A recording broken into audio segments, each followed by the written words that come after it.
ठीक है, तो स्टूडेंट्स आप लोग का जो सिलेबस है उसको वहाँ में देखकर व्हाट्सएप में सेंड कर दिया है सिलेबस को, यूनिट 1 का ना। आप लोग का बेसिकली 2 पेपर होगा क्लास 12 इकोनॉमिक्स में। One is macro economics and another one is Indian economy। आपका ये मैक्रो इकोनॉमिक्स जो combination of theory plus numericals, और ये कम्प्लीटली आपका थ्योरी बेस्ड है।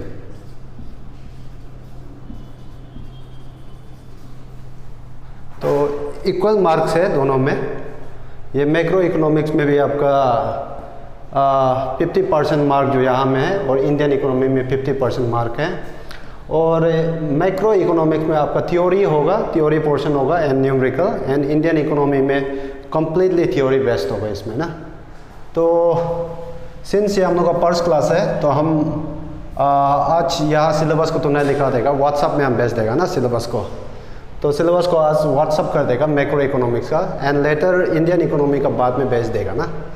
तो मैक्रो इकोनॉमिक्स आप लोग क्लास 11 में पढ़ के आया है कि इकोनॉमिक्स को ब्रॉडली 2 भाग में डिवाइड करता है, macro economics and micro economics. तो हम लोग इधर कम्प्लीटली किसका बारे डिस्कस करेगा, मैक्रो इकोनॉमिक्स। तो माइक्रो इकोनॉमिक्स के बारे आप लोग ऑलरेडी डिस्कस सुन चुका है लेक्चर्स भी क्लास 11 में। सो हम माइक्रो इकोनॉमिक्स को डिस्कस नहीं करेगा। सो मैक्रो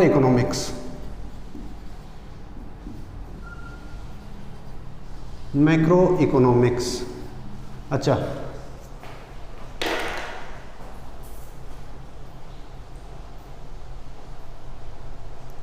ये मेरा फर्स्ट क्लास है ऑनलाइन, इसलिए इतना आदत नहीं है, तो थोड़ा तकलीफ हो रहा है ना।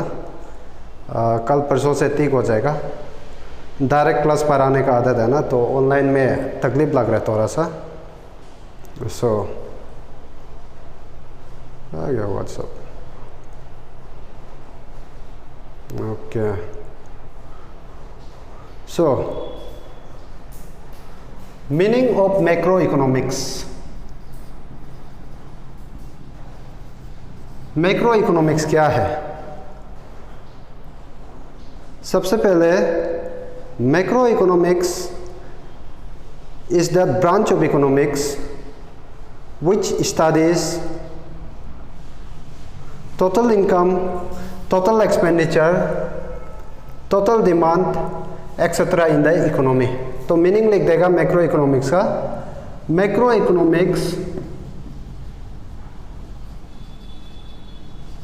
Economics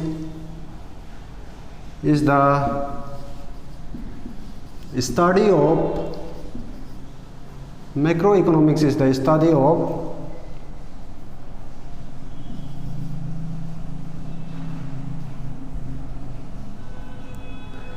aggregates,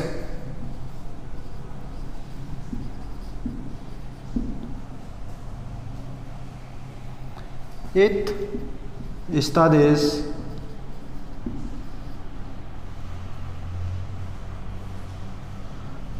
the economy as a whole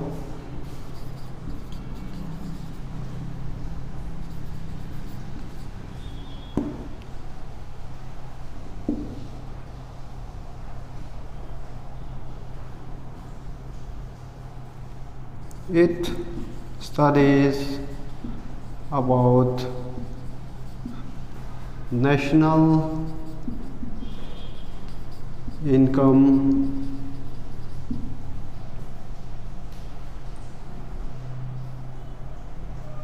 total output,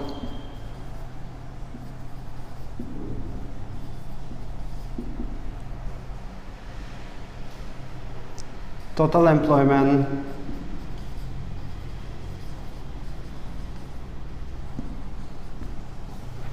total employment, total savings,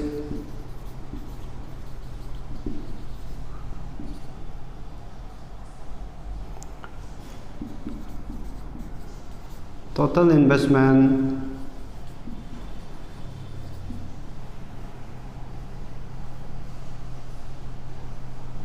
and total consumptions.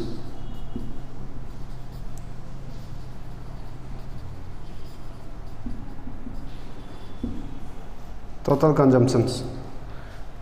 तो बेसिकली मैक्रो इकोनॉमिक्स क्या है?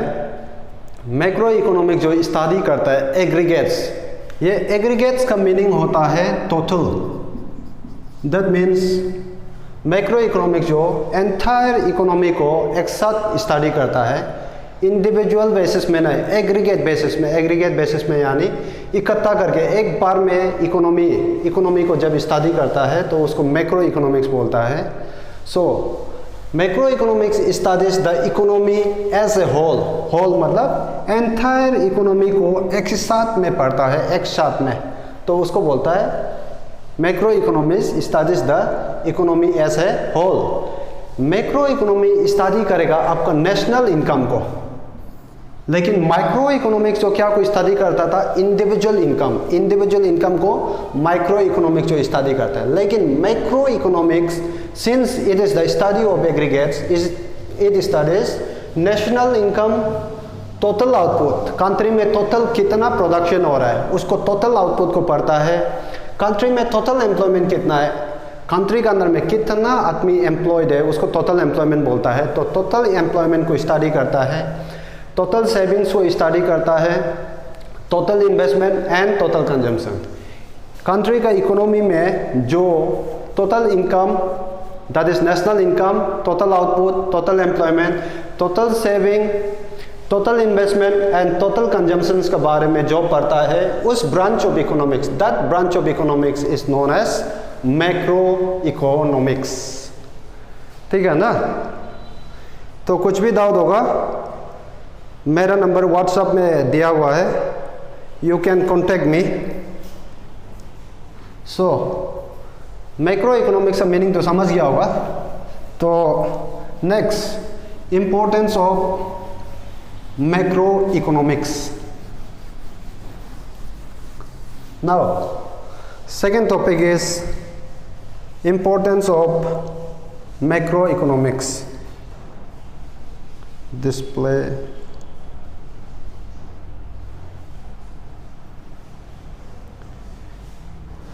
मैक्रो इकोनॉमिक्स क्यों इम्पोर्टेंट है? तो इम्पोर्टेंस ऑफ मैक्रो इकोनॉमिक्स, आपका मैक्रो इकोनॉमिक्स का क्या क्या इम्पोर्टेंस होता है इकोनॉमी में? सबसे पहले macro economics is important because it helps in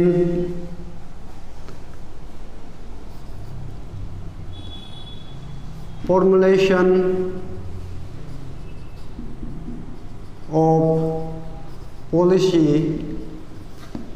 by the government.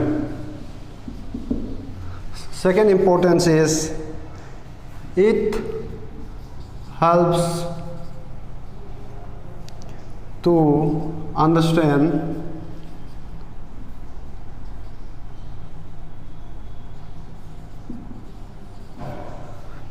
to understand the distribution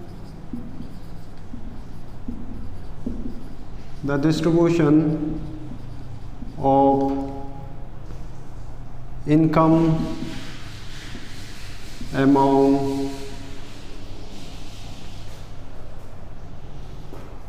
various people.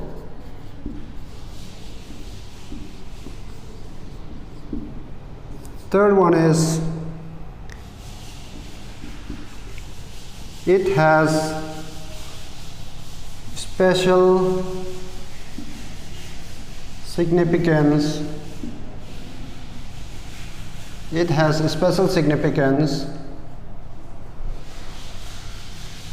in studying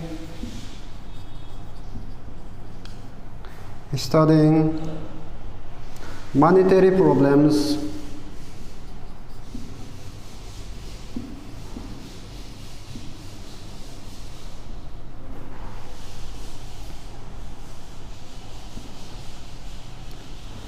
that adversely affects the economy.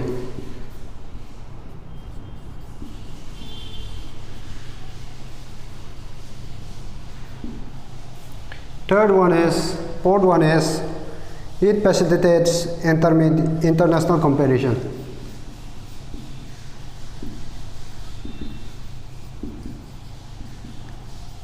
International comparisons. Okay आपका macro economics का importance क्या है? Since macro economics is the study of aggregates, thus the macroeconomics is important as it helps in the formulation of policy by the government. ये क्या करता है? Government जब plans and policies बनाता है एंटायर कंट्री के लिए, जैसे आपका बजट हो गया, तो एनुअल बजट प्रिपरेशन में और चाहे कुछ भी पॉलिसी हो, तो उस पॉलिसी को बनाने के लिए, फॉर्मुलेशन का मतलब है पॉलिसी को बनाने में मैक्रो इकोनॉमिक्स को मदद करता है गवर्नमेंट को. That's why macroeconomics is important. Second one is macroeconomics is important because it helps to understand the distribution of income among various people.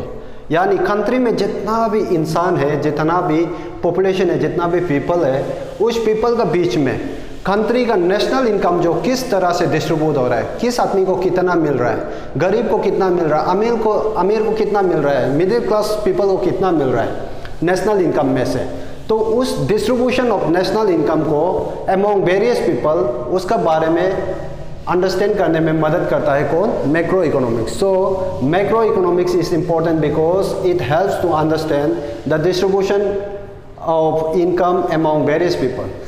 Third importance of macroeconomics is that it has special significance in studying monetary problems that adversely affect the economy.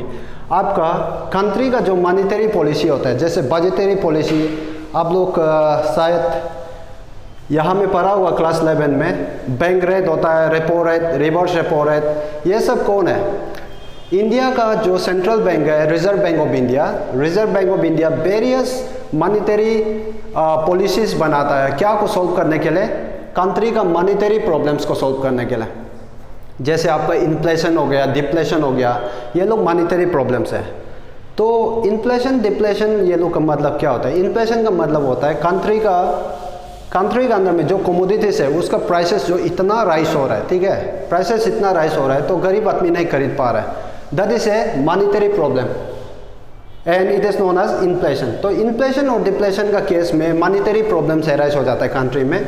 तो उस monetary problems को किस तरह से solve करेगा ताकि economy सही से चल सकने के लिए, तो मैक्रो इकोनॉमिक्स जो मदद करता है मॉनेटरी प्रॉब्लम्स को स्टडी करने में, और मॉनेटरी प्रॉब्लम्स को स्टडी करके कंट्री जो क्या कर सकता है, कंट्री का जो सेंट्रल बैंक है और finance ministry of the country क्या कर सकता है?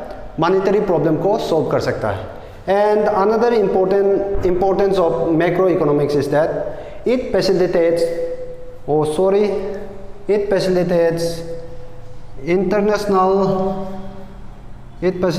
international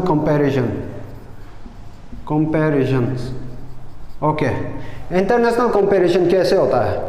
जैसे ये इंडिया हो गया आपका, this is India, and India का जीडीपी यानी इंडिया का जो टोटल इनकम है, यानी एक साल में इंडिया जितना कमाता है, यानी इंडिया जो एक साल के अंदर में इंडिया के अंदर में जितना भी गुड्स एंड सर्विसेज प्रोड्यूस होता है उसी को क्या बोलते हैं? जीडीपी. और एक कंट्री का जो जीडीपी होता है उसको बोलते हैं ग्रॉस डोमेस्टिक प्रोडक्ट. बाद में आगे का क्लास में आप लोग और क्लियर हो जाएगा जीडीपी का कॉन्सेप्ट को, हम आगे में पढ़ाने जा रहा है. तो अभी के लिए समझ लो ये जीडीपी क्या है, कंट्री के अंदर में कितना गुड्स एंड सर्विसेज बना रहा है. कंट्री जो इंडिया जो एक साल के अंदर में जितना गुड्स एंड सर्विसेज प्रोड्यूस कर रहा है उस वैल्यू को क्या बोलता है? उसका वैल्यू को जीडीपी बोलता है. तो तो जीडीपी जो किसका बराबर होता है, कंट्री का नेशनल इनकम का बराबर होता है। तो ये इंडिया का जीडीपी, और फॉर एग्जांपल ये पाकिस्तान हो गया, पाकिस्तान का जीडीपी। तो जीडीपी का बारे कौन स्टडी करता है, जीडीपी का बारे स्टडी करता है मैक्रो इकोनॉमिक्स, क्योंकि जीडीपी क्या है, एग्रीगेट्स है, और एग्रीगेट्स का बारे स्टडी करता है कौन, macro economics, because macro economics is the study of aggregates. So India का जीडीपी, फॉर एग्जांपल इंडिया का जीडीपी ₹100 है और पाकिस्तान का जीडीपी फॉर एग्जांपल ₹80 है, ठीक है। तो क्या है, इंडिया का जीडीपी 100 है और पाकिस्तान का जीडीपी जो 80 है बोल के हम लोग किससे आइडेंटिफाई किया है, with the help of macro economics. Macro economics की मदद से इंडिया का जीडीपी को फाइंड आउट किया है और पाकिस्तान का जीडीपी को फाइंड आउट किया है, और अभी जीडीपी का बेसिस में अभी कंपैरिजन होगा। इंडिया और पाकिस्तान क्या है, कंट्रीज है, अलग अलग कंट्रीज के बीच में when there is comparison between different countries, then it is called international comparison, ठीक है। उसको क्या होता है, इंटरनेशनल कंपैरिजन। और इंटरनेशनल कंपैरिजन किसका बेसिस में किया जाता है, जीडीपी ऑफ द कंट्री। तो इंडिया का जीडीपी कितना है, पाकिस्तान का जीडीपी कितना है, उसको कंपेयर करेगा तो हम लोग को क्या पता चलता है, India's GDP is more than Pakistan GDP, that is India is more developed than Pakistan. So the comparison of the GDP between two countries helps to find out which country is more developed as compared to the other one. So macroeconomics is important because it facilitates, यानी help करता है किसमें, international comparison में। Okay, so next वाला topic में अभी हम लोग जाएगा। अगर मेरा पढ़ाया वाला ज़्यादा फास्ट लग रहा है होने से तुम्हारो आज शाम को हमको टेक्स्ट कर दीजिएगा, और कुछ समझ में नहीं आने से भी फ़ोन करके भी पूछ लीजिएगा। ऑनलाइन पढ़ाना थोड़ा तकलीफ लगता है ना, क्योंकि ऑफलाइन पढ़ाते पढ़ाते थोड़ा ज़्यादा आदत हो गया ना, तो ऑनलाइन में आदत नहीं है, तकलीफ हो जाता है।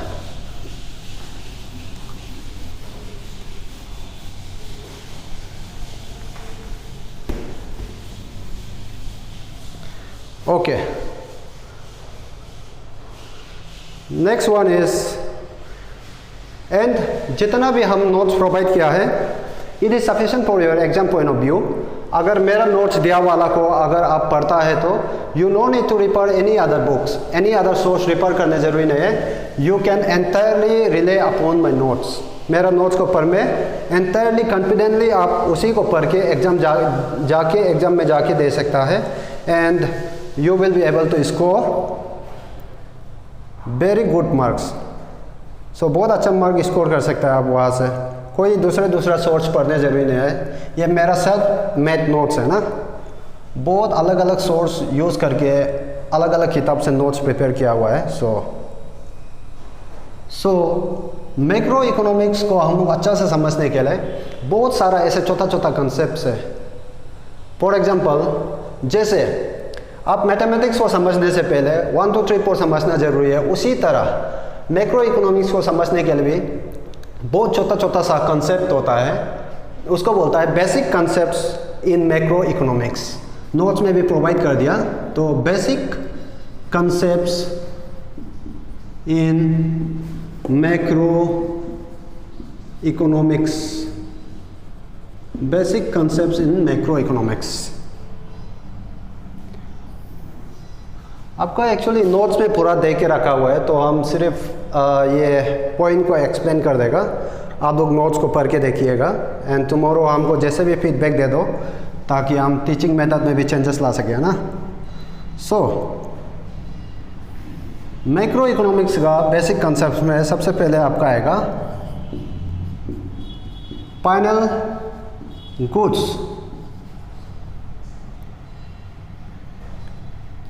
फिर सेकेंड में आएगा आपका इंटरमीडिएट गुड्स, इंटरमीडिएट गुड्स, और थर्ड में आपका अनदर कॉन्सेप्ट है कंज्यूमर्स गुड।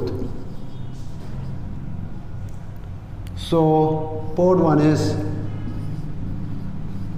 capital गुड्स, ठीक है।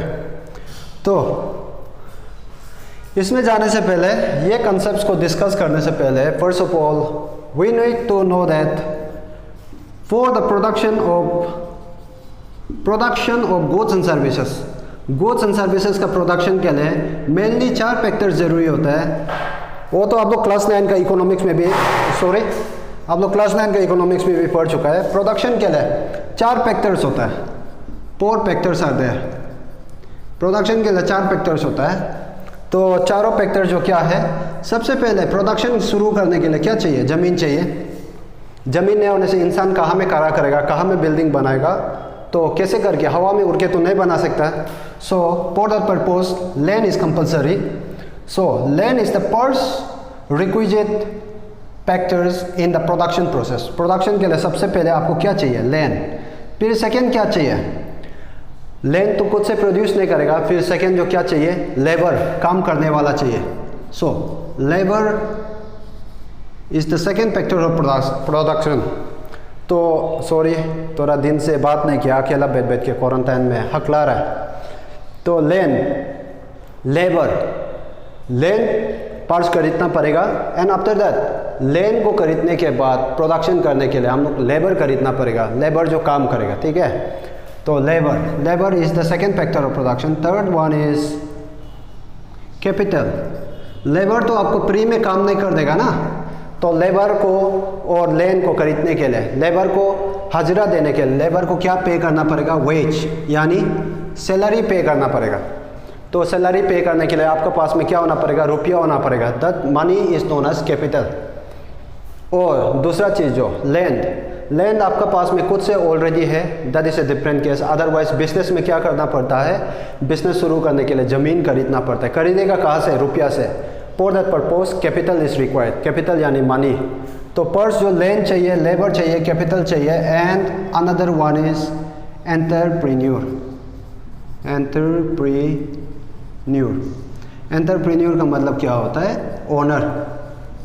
बिजनेस तो खुद ब खुद नहीं चलेगा, तो लेबर को ये करो वो करो बोलने के लिए, इंस्ट्रक्शन देने के लिए, और लैंड को प्रॉपरली यूज़ करने के लिए, और मनी को प्रॉपरली यूज़ करने के लिए आपके पास आप जो प्रेजेंट होना पड़ेगा, यानी ओनर जो होना पड़ेगा बिजनेस में। कोई भी बिजनेस जो बिना ओनर का इफेक्टिवली परफॉर्म नहीं कर पाएगा, ठीक है। तो ओनर कौन है? ओनर यानी entrepreneur is the person which brings the other 3 factors of production, that is land, labour, capital. इसको टुगेदर में लेके आता है, एक साथ में लेके आता है, and get them ready for production. तो एंटरप्रेन्योर बहुत जरूरी होता है। तो ये सिर्फ बेसिक कॉन्सेप्ट है। प्रोडक्शन के लिए क्या चाहिए? 4 फैक्टर्स चाहिए। क्या क्या चाहिए? सबसे पहले लैंड चाहिए, लेबर चाहिए, कैपिटल चाहिए एंड एंटरप्रेन्योर। तो आपका कोई भी प्रोडक्शन के लिए आपका 4 फैक्टर्स कंपलसरी है। तो अभी बेसिक कॉन्सेप्ट में चला जाएगा। ये तो क्लास 9 का बात बता दिया, लेकिन ये बहुत इम्पोर्टेंट था।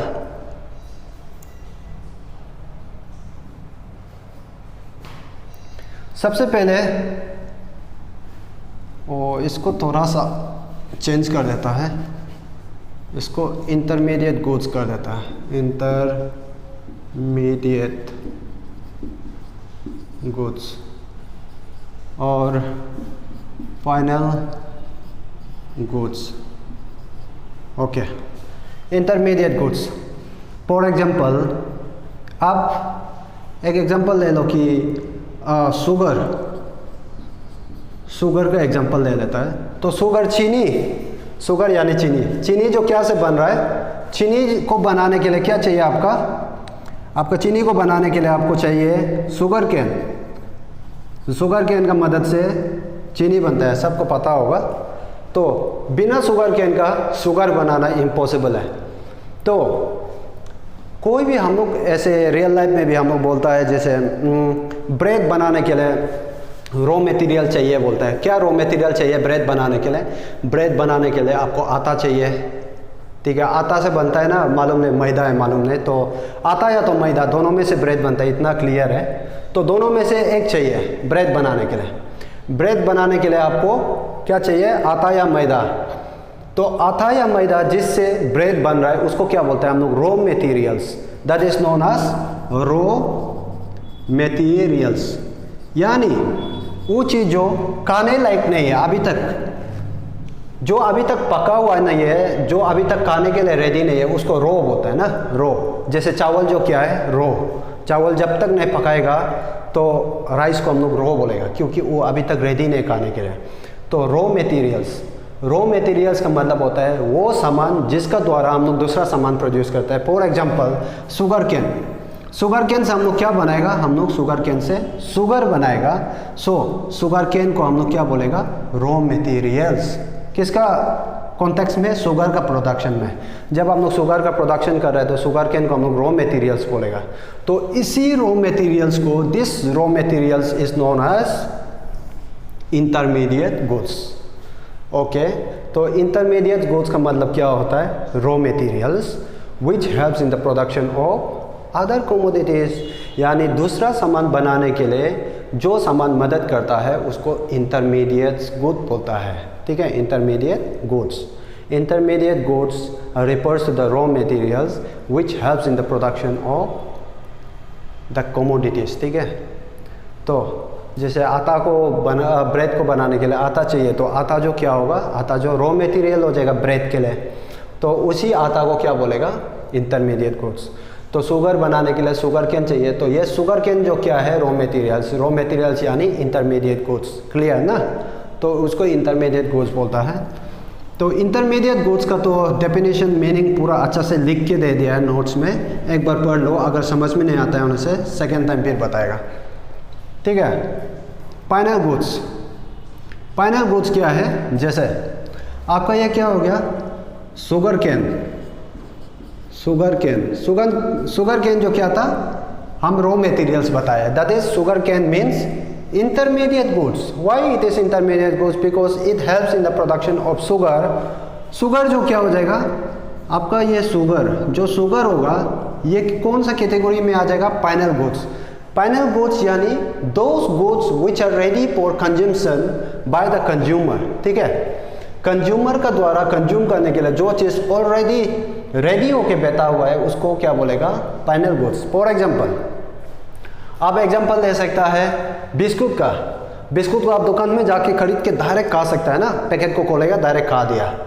ठीक है, क्यों खा दिया, क्योंकि आपको पता है वो बिस्कुट को आप डायरेक्टली खा सकता है, उसको कोई एक्स्ट्रा फ्राई करके बॉईल करके खाने जरूरी नहीं है।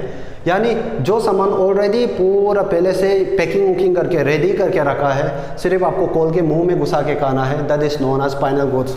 That means final goods are those commodities और those goods which are ready for consumption or which can be directly consumed by the consumer is known as final goods। तो final goods क्या है, वो गुड्स जिसको consumer जो directly consume कर सकता है, ठीक है, उसको क्या बोलता है, फाइनल गुड्स। ठीक है, शुगर केन को भी हम लोग कंज्यूम कर सकते हैं। ठीक है, लेकिन शुगर केन जो क्या हो जाएगा, शुगर केन हम किसका कॉन्टेक्स्ट में बोल रहा है, शुगर बनाने का बात कर रहा है। ठीक है, हम शुगर केन का बात नहीं कर रहे, शुगर बनाने का प्रोसेस को बात कर रहा है। तो शुगर को हम लोग क्या बोलेगा, फाइनल गुड्स। ठीक है, लेकिन शुगर केन को तो आप चाय में डाल के डायरेक्ट ऐसे नहीं कर सकेगा ना, मिला के चाय का साथ पीगा, ऐसे नहीं कर सकते शुगर केन को। तो शुगर को आप चाय में डाल के बना के पी सकते हैं। तो शुगर जो फाइनल गुड्स क्यों है, क्योंकि शुगर केन का मदद से हम लोग का टारगेट जो क्या है, शुगर बनाना है। तो शुगर को क्या पर्पस के लिए यूज़ करेगा, चाय में यूज़ करेगा। ठीक है, दूसरा चीज़ में यूज़ कर सकता है, लेकिन शुगर केन को दूसरा चीज़ में, केक का ये सब बनाने में शुगर केन यूज़ नहीं कर सकता। तो शुगर केन को हम लोग इसमें ये प्रोसेस में, शुगर बनाने का प्रोसेस में शुगर केन को क्या मानेगा, इंटरमीडिएट गुड्स। तो आपका फिर जाके शुगर केन से आपका बन गया sugar. This sugar can be directly consumed by the consumer, so sugar is termed as final goods। तो शुगर जो फाइनल गुड्स है। ठीक है, फिर फाइनल गुड्स का अंदर में भी फिर आपका दो तरह का चीज़ होता है। ठीक है, फाइनल गुड्स का अंदर में एक तो होता है कंज्यूमर, क्या हो गया ये फोन, तो एक होता है आपका final consumer goods and another one is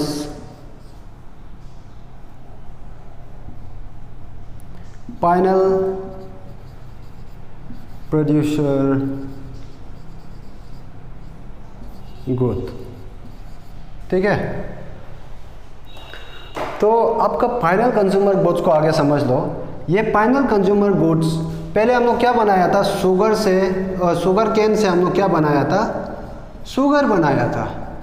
और ये शुगर को कौन कंज्यूम करता है, शुगर को डायरेक्टली कंज्यूमर जो मार्केट से जाके हम लोग जो तुम लोग जो कंज्यूमर है, हम लोग जो मार्केट से जाके डायरेक्ट शुगर को खरीद के हम लोग कंज्यूम करता है। ठीक है, तो उसको क्या बोलता है, फाइनल कंज्यूमर गुड्स। क्या बोलेगा, फाइनल कंज्यूमर गुड्स। आपका कोलगेट, कोलगेट बन के आया हुआ है। ठीक है, मार्केट से कोलगेट जो फैक्ट्री से बन के आया हुआ है, तो कोलगेट जो क्या हो जाएगा, कोलगेट को कौन खरीदता है, कॉमन पीपल। कॉमन पीपल जिसको खरीद के कंज्यूम करता है उसको क्या बोलता है, फाइनल कंज्यूमर गुड्स। लेकिन दूसरा चीज़ जो इधर समझने का बात है, फाइनल इधर कंज्यूमर है, कंज्यूमर यानी कॉमन पीपल। कॉमन पीपल का कंज्यूम किया वाला गुड्स को फाइनल कंज्यूमर गुड्स बोलेगा। और फाइनल प्रोड्यूसर गुड यानी प्रोड्यूसर वर्ड आ गया। दैट मीन्स प्रोड्यूसर कौन है, वो पर्सन जो फैक्ट्री खोल के रखा होगा, इंडस्ट्री खोल के रखा होगा, जो सामान प्रोड्यूस करता होगा, वो जो ऑलरेडी फिनिश प्रोडक्ट पहले से बना के रखा हुआ सामान को खरीद रहा है। और वो प्रोड्यूसर जो इसलिए खरीद रहा है कि फ्यूचर में उसको वो यूज़ करके कुछ दूसरा सामान बनाने में यूज़ करेगा बोल के, तो उसको क्या बोलता है, final producers good. Okay, final producers good में फॉर एग्जांपल आप इसका एग्जांपल ले सकता है। For example final producers good, तो आपका इंटरमीडिएट गुड्स हो गया स्टील। हम किसका बारे में बात कर रहे हैं, फाइनल प्रोड्यूसर्स गुड का केस में स्टील एंड आयरन। स्टील और आयरन को यूज़ करके, स्टील और लोहा को यूज़ करके क्या बना रहा है, स्टील और लोहा अभी के लिए क्या है, इंटरमीडिएट गुड्स। और स्टील और लोहा को यूज़ करके हम लोग क्या बना रहा है, machine.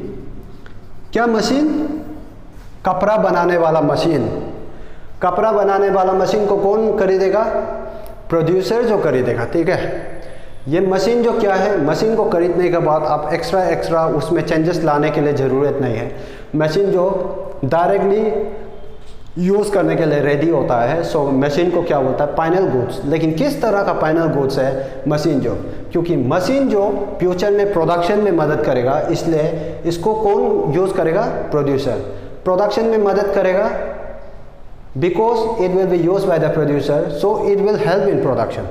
So final producer good में आपका आएगा मशीन। ठीक है, तो फाइनल गुड्स में आपका दो तरह का होगा, फाइनल कंज्यूमर गुड्स यानी वो फाइनल गुड्स जिसको कंज्यूमर जो डायरेक्टली कंज्यूम करता है, यानी कंज्यूमर जो यूज़ करता है। और फाइनल गुड्स के अंदर में another category is final producer good. और फाइनल प्रोड्यूसर गुड जो क्या होता है, फाइनल प्रोड्यूसर गुड वो फाइनल गुड्स है, that final goods which is used by the producer for producing other commodities. For example machine, ये मशीन से आप कपड़ा बनाने वाला मशीन है, ये मशीन जो कपड़ा बनाने वाला मशीन है, तो ये मशीन को यूज़ करके प्रोड्यूसर जो बाद में फ्यूचर में दूसरा प्रोडक्शन करेगा, दूसरा सामान का प्रोडक्शन करेगा, that's why this machine is known as final producer good. और मशीन को बनाने के लिए जो स्टील एंड आयरन यूज़ हुआ है, steel and iron, this steel and iron will be termed as intermediate good.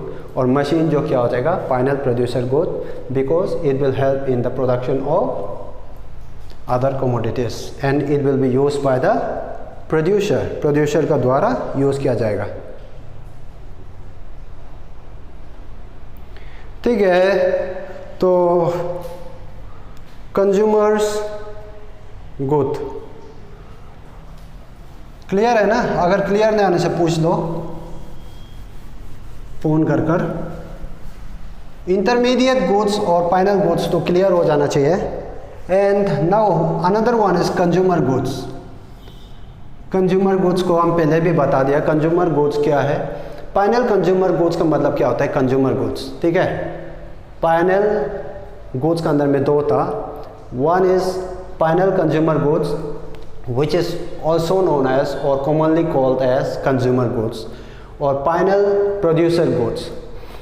जो फाइनल प्रोड्यूसर्स गुड था उसको क्या बोलता है, capital goods. Why it is termed as capital goods, capital goods means those goods which helps in the production of other commodities, and capital goods or the producer good are the goods which are used by the producer in the production process.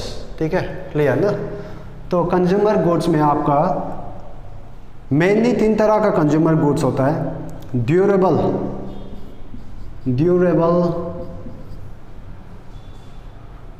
Goods, और होगा semi durable,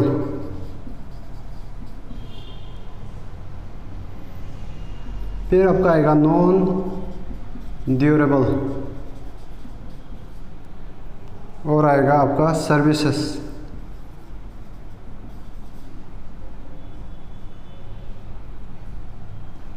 ठीक है, services क्या है? जैसे for example I am your teacher and I am teaching you, I am not giving you any commodity. ठीक है, हम तुमको कुछ सामान उमान नहीं दे रहे हैं, लेकिन हम तुमको क्या प्रोवाइड कर रहे हैं? सर्विस। एंड लॉयर, आपको जेल में, आपको नहीं किसी को भी जेल में अरेस्ट कर लिया तो पुलिस तो इतना आसान से छोड़ने वाला नहीं है, तो लॉयर जो आके आपका लिए, लॉयर जो आके पुलिस को बात करके आपको बेल देगा। ठीक है, बेल आउट कराएगा जेल से। तो उसको लॉयर जो क्या दे रहा है? आपको सामान नहीं दे रहा है, आपको सर्विस प्रोवाइड कर रहा है। फॉर एग्जांपल आप बीमार है, आप डॉक्टर को जाके मिलने गया है और डॉक्टर जो आपको क्या प्रोवाइड करेगा? सर्विस प्रोवाइड करेगा। ठीक है, डॉक्टर जो आपको क्या प्रोवाइड करेगा? सर्विस प्रोवाइड करेगा। यानी डॉक्टर जो आपको एडवाइस देगा ये मेडिसिन का, वो क्या होता है? सर्विस। ठीक है, ड्यूरेबल गुड्स वो गुड्स है जिसका लाइफ पीरियड यानी life span more than 1 years. वो नोट्स में अच्छा से लिखा है, ड्यूरेबल गुड्स वो गुड्स है जो 1 साल से ज़्यादा के लिए चलता है, उसको ड्यूरेबल कंज्यूमर गुड्स बोलता है। कंज्यूमर गुड्स में आपका ड्यूरेबल कंज्यूमर गुड्स क्या होता है? ड्यूरेबल कंज्यूमर गुड्स वो गुड्स है जिसका लाइफ स्पान यानी जिसका यूज़ करने का पीरियड जो 1 साल से ज़्यादा होता है। जैसे आप एक कपड़ा खरीदे, अगर आप कहीं स्ट्रीट वाला मार्केट से जाके खरीदे, वो डिफरेंट केसन है। तो आप नॉर्मल कपड़ा कुछ भी खरीदता है शोरूम से या तो भी कोई ब्रांड का कपड़ा खरीदता है, वो मोर देन 1 ईयर चलेगा, आपका 1 साल से ज़्यादा के लिए चलेगा नॉर्मल कपड़ा जो। तो उस सामान को क्या बोलते हैं? Durable goods. ठीक है, ड्यूरेबल गुड्स। फॉर एग्जांपल आप मोबाइल खरीद लिया, तो आपका मोबाइल जो नॉर्मली क्या होता है? 1 साल से ज़्यादा के लिए चलता है, 1 साल से पहले ख़राब नहीं होता है नॉर्मली। तो मोबाइल भी क्या हो जाएगा आपका? Durable goods. ड्यूरेबल गुड्स यानी ड्यूरेबल गुड्स वो कंज्यूमर गुड्स है जो 1 साल से ज़्यादा तक के लिए टिकता है आपका पास में, तो उसको ड्यूरेबल कंज्यूमर गुड्स। अंदर one is semi durable consumer goods. Semi durable यानी 1 साल से थोड़ा कम। For example you can take it as 10 months, 11 months, 7-8 months, यानी 7 मंथ्स, 8 मंथ्स या तो भी 10 मंथ्स, 9 मंथ्स के लिए, जितना भी आपका बिलो 7 मंथ्स नहीं होना है। नॉर्मली क्या बोलते हैं? 7 मंथ से नीचे नहीं होना है, यानी 1 साल से थोड़ा कम हो सकता है, लेकिन इतना भी कम नहीं होना है, तो उसको आप बोल सकते हैं सेमी ड्यूरेबल गुड्स। ठीक है, सेमी ड्यूरेबल गुड्स जो वो कंज्यूमर गुड्स है जो आपका साथ में मिनिमम 7-8 मंथ्स के लिए आप उसको यूज़ कर सकते हैं। ठीक है, 7-8 मंथ्स के लिए आपका पास टिकेगा, तो उसको क्या बोलते हैं? Semi durable consumer goods. Semi durable consumer goods English में कैसे बोलेगा? Semi durable consumer goods are those consumer goods which last for at least 7-8 months. And non durable consumer goods क्या होता है? For example you went to the market and you bought some vegetables, for example potato और it may be spinach and all. Until and आप fridge में रखते हैं होने से भी कितना दिन तक चलेगा? ज़्यादा से ज़्यादा 7 दिन तक आप फ्रीजिंग करके आप उसको बचा के रख सकता है सब्जी को। फॉर एग्जांपल आपका स्पिनच, पोटैटो, टोमेटो, ये लोग क्या है? सब्जी है आपका ना। ये क्या होता है, नॉर्मली एक हफ्ता से ज़्यादा नहीं टिकता। जो भी सामान एक हफ्ता से ज़्यादा नहीं टिकता है उस सामान को क्या बोलते हैं, नॉन ड्यूरेबल गुड्स। और non durable consumer goods are those goods which last only for few days, कुछ समय के लिए, कुछ दिन के लिए सिर्फ चलता है, उसको नॉन ड्यूरेबल कंज्यूमर गुड्स बोलता है। और सर्विसेज तो बता दिया, टीचर जो आपको पढ़ाता है इसको क्या बोलता है, सर्विसेज बोलता है। और डॉक्टर जो आपको जो एडवाइस देता है उसको भी सर्विसेज बोलता है, ठीक है। तो बेसिक कॉन्सेप्ट्स इन मैक्रो इकोनॉमिक्स में आपका इंटरमीडिएट गुड्स जो सामान बनाने में यूज़ करता है, that is raw material. Final goods यानी वो गुड्स जो कंज्यूमर के लिए कंज्यूम करने के लिए रेडी है, यानी final goods are those goods which are ready for use करने के लिए रेडी है। It can be final consumer goods और फाइनल प्रोड्यूसर गुड्स, ठीक है। Consumer goods, durable goods, semi durable goods, non durable services. फिर कैपिटल गुड्स, एक class बच गया कैपिटल गुड्स, इसको डिस्कस करके क्लास ऑफ कर देगा ना। Capital goods,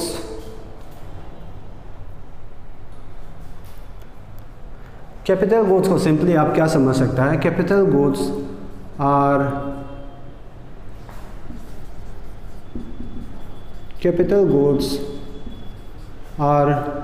those goods which helps in production of other commodities, ठीक है। For example, you can take the example of machine, building, ठीक है, एक्सेट्रा। कैपिटल गुड्स क्या है पहले भी बता दिया। कैपिटल गुड्स जो फाइनल प्रोड्यूसर्स गुड बोलता है, कैपिटल गुड्स इधर फाइनल गुड्स के अंदर में जो होता फाइनल प्रोड्यूसर्स गुड, उसी को क्या बोलता है, कैपिटल गुड्स। कैपिटल गुड्स वो गुड्स है जो क्या में मदद करता है, प्रोडक्शन ऑफ अदर कमोडिटीज़, दूसरा कमोडिटीज़ बनाने में मदद करता है। फॉर एग्जांपल मशीन को यूज़ करके हम लोग कपड़ा बना सकता है, अलग अलग सामान बना सकते हैं, ठीक है। और बिल्डिंग, मशीन को तो बाहर में ओपन एनवायरनमेंट में रख के प्रोडक्शन नहीं कर सकता है, तो बिल्डिंग का अंदर में, कोई बिल्डिंग का अंदर में प्रोडक्शन करना पड़ेगा, तो बिल्डिंग भी क्या हो जाएगा, capital goods, because building is also helping in production of other goods, so building will be also termed as capital goods. Clear?